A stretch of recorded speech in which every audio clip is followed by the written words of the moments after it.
కొత్త రెసిపీతో మీ ముందైతే ఉన్నానండి. చూడండి, ఇది చాలా టేస్టీగా సూపర్గా ఉంటుందండి. హెల్దీ కూడా. ఇది మన రాఖీల పౌర్ణమి వస్తుంది కదా, ఇలా సింపుల్గా మనం ఇంట్లో చేసుకునేది లడ్లు. దీని ప్రాసెస్ ఎలా చేశానో చూపిస్తానండి, చూసేయండి. ఫస్ట్ పల్లీలు అయితే ఎంచుకుంటున్నాను. ఈ విధంగా అయితే పల్లీలు అయితే తీసుకున్నానండి నేను, ఒక పావుడు. దీన్ని బాగా ఎంపేసుకోవాలా.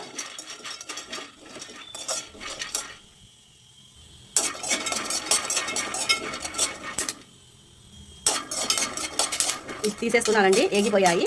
దీన్ని చల్లార్చినాక పొట్టు అంతా తీసేయాలా. తర్వాత ఈ మెజర్మెంట్ తోటి ఇంత అయితే అటుకులు తీసుకున్నాను.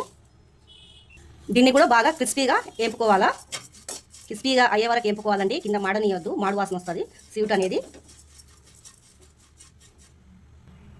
చూడండి, ఇలా క్రిస్పీగా అయిపోయాక తీసేయాలా పక్కకి. క్రిస్పీగా అయితే అయిపోయిందండి. ఇక్కడ వచ్చేసి అయితే ఒక గిలాస నీళ్ళు పోసుకున్నాను బెల్లం కరిగించుకోవడానికి. ఈ పావు కప్పు అయితే బెల్లం అయితే తీసుకున్నానండి. నేను బెల్లంని దంచేసుకున్నాను, జరసేపట్ల కరిగిపోతుంది ఇది. ఈ బెల్లము కొద్దిగా కరిగిపోవాలి బాగా. ఇలా కరిగించుకుంటే సరిపోతుందండి. ఏమైనా మట్టి గిట్లా ఉన్నా ఊడపోసుకోవాలండి బెల్లంని. పచ్చి కొబ్బరి అయితే తీసుకున్నాను నేను. ఈ పచ్చి కొబ్బరిని గ్రైండ్ పట్టేయాలా. ఇలా గ్రైండ్ అయితే పట్టుకున్నానండి పచ్చి కొబ్బరిని. ఇక్కడ వచ్చేసి అటుకులు అయితే వేపుకున్నాం కదండి. ఇగో చూడండి, ఇట్లా అనగానే క్రిస్పీగా అయిపోయినాయండి అటుకులు. దీన్ని ఇలా నలుపుకోవాలా.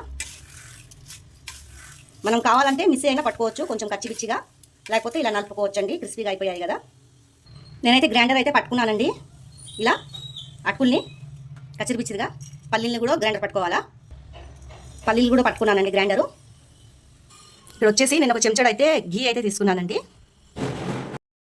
ఫస్ట్ కొబ్బరి వేసి వేయాలా.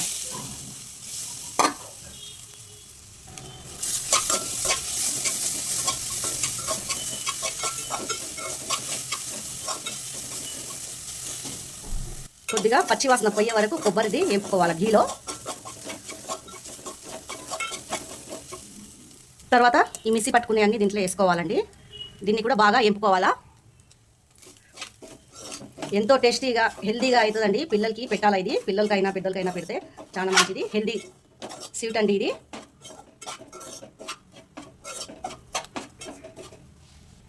ఇలా జరసేపు వేపేశాక దీంట్లో బెల్లం పాకం పోసేయాలండి.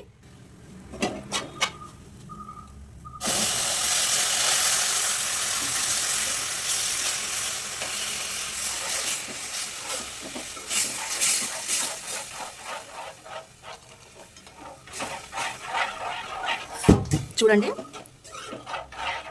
బెల్లం పాకం అయితే పోసేసాను. దీన్ని తిప్పుతూనే ఉండాలా, కింద మాడిపోకుండా.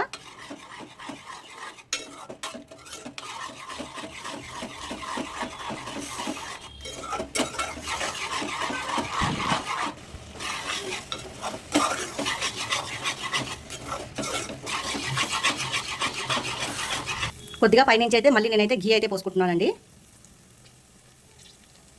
ఘీ వేసుకున్నాక ఇలా తిప్పుతూనే ఉంటే దాంట్లో కంచే ఆయిల్ అయితే వెళ్తుందండి. ఘీ అవుతుంది అంతా. మనం పల్లీలు కూడా వేసాం కదా, చాలా టేస్టీగా సూపర్గా అవుతుందండి ఈ స్వీట్ అయితే. ఇప్పుడైతే వచ్చేది రాఖీల పౌర్ణమి కదా, ఇలా చేసుకొని అయితే మనం ఇంట్లో తినొచ్చండి. పైనుంచి కాజు, కిస్మిస్, బాదం ఇవన్నీ వేసుకొని డ్రై ఫ్రూట్లు కలుపుకోవాలి.